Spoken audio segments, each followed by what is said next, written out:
Okay, अब last slide है हमारे पास मॉड्यूलर अरिथमेटिक की। इसका सबसे पहले मेन आइडिया देख लो, ये है किस बारे में।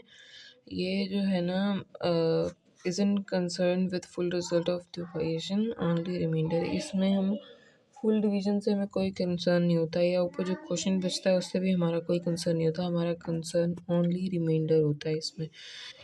इसके एग्जांपल ले लो, जैसे कि हमारे पास एक क्लॉक होता है, तो जब उस पे 12 बजे के बाद जब 15 बजते हैं तो उसको हम 15 नहीं बोलते, उसको हम 3 बजे बोलते हैं। क्योंकि जब हम कर 15 को डिवाइड करते हैं 3 पे, सॉरी 15 को डिवाइड करते हैं 12 पे, तो हमारे पास रिमाइंडर जो है वो 3 आता है। तो इसलिए हम उसको 15 ओ क्लॉक बोलने के बजाय 3 ओ क्लॉक बोलते होते हैं। यानी अब देखो, इसमें हमारे पास बाकी डिवीजन से, ये क्वेश्चन से कोई कंसर्न नहीं था। हमारे पास हमारा कंसर्न सिर्फ रिमाइंडर था। मॉड्यूलर अरिथमेटिक का मेन कॉन्सेप्ट यही है हमारे पास, ठीक है। अब देख लो, let m be a positive integer, the modulus,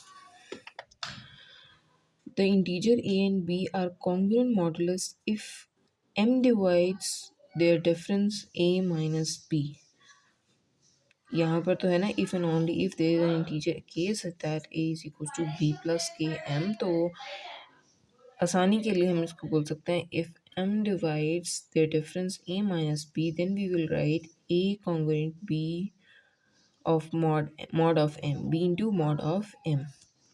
अब डिविजिबिलिटी से इसका क्या कनेक्शन है वो देखो। अगर a congruent b into mod of m है ना, means exactly the same thing. जैसे इसका एग्जैक्टली मतलब क्या है, m divides a minus b।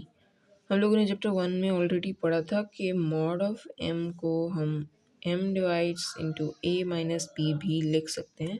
तो ये तो मुझे नहीं लगता कि एक्सप्लेन करना चाहिए। देन आगे है, अब नोट्स में उसने हमें क्या कहा था, a congruent b into mod of m if there exist mod m, if there exist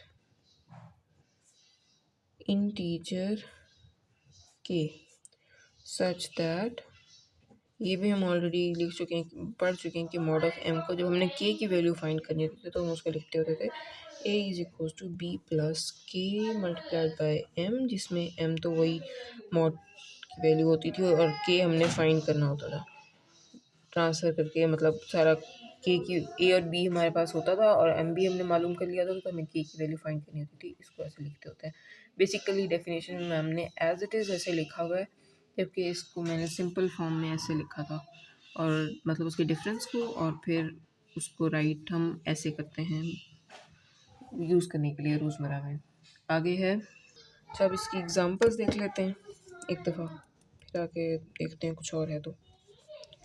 इसमें देखो, अब 17 इज इक्वल्स टू 5 मॉड 6। अब देखो ये सही है कि नहीं। सबसे पहले हम देख लेते हैं डिविजिबिलिटी के पॉइंट ऑफ व्यू से। डिविजिबिलिटी इसके पॉइंट ऑफ व्यू से क्या है कि अगर हम 17 माइनस 5 करें तो आंसर 12 आएगा, जैसे हम इसको सॉल्व करें तो। देन देखो कि 6 डिवाइड्स बाय 12 होता है, 6 12 मतलब 6 डिवाइडेड बाय 12 होता है जी, हाँ होता है। आंसर हमारे पास क्या आता है, 2 आएगा।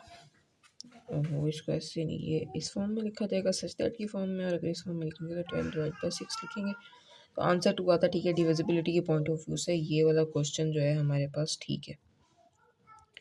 नेक्स्ट हम देखते हैं अपने अरिथमेटिक मॉडुलस के पॉइंट ऑफ व्यू से।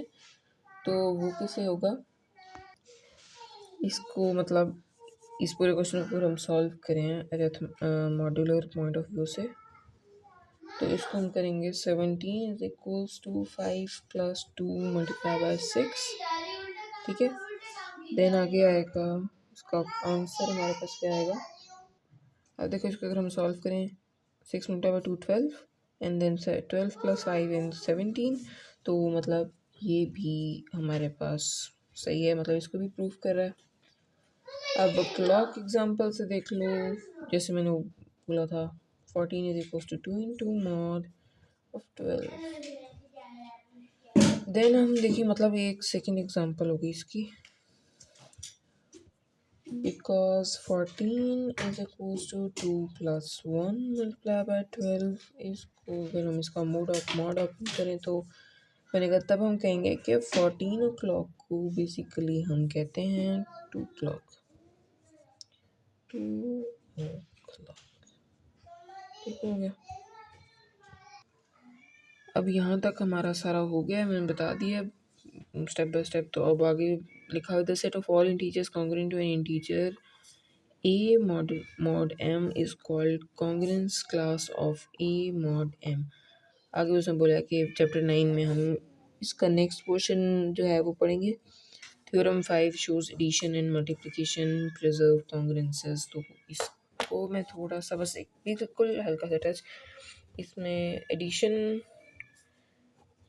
प्रिजर्वेशन क्या है, वो ये है कि if a congruent b mod m and c congruent d mod m, a congruent b and c congruent mod m, then जो हमारे पास a प्लस सी होगा कॉन्ग्रुएंट होगा b plus D into mod m। ये है एडिशन प्रिजर्वेशन। एंड देन हमारे पास एक अगला था, इसमें जो मैम जो पॉइंट लिखा हुआ था वो था मल्टीप्लिकेशन प्रिजर्वेशन। ये क्या है, if a congruent b mod m है and c congruent d mod m है, देन हम इसको कैसे लिखेंगे,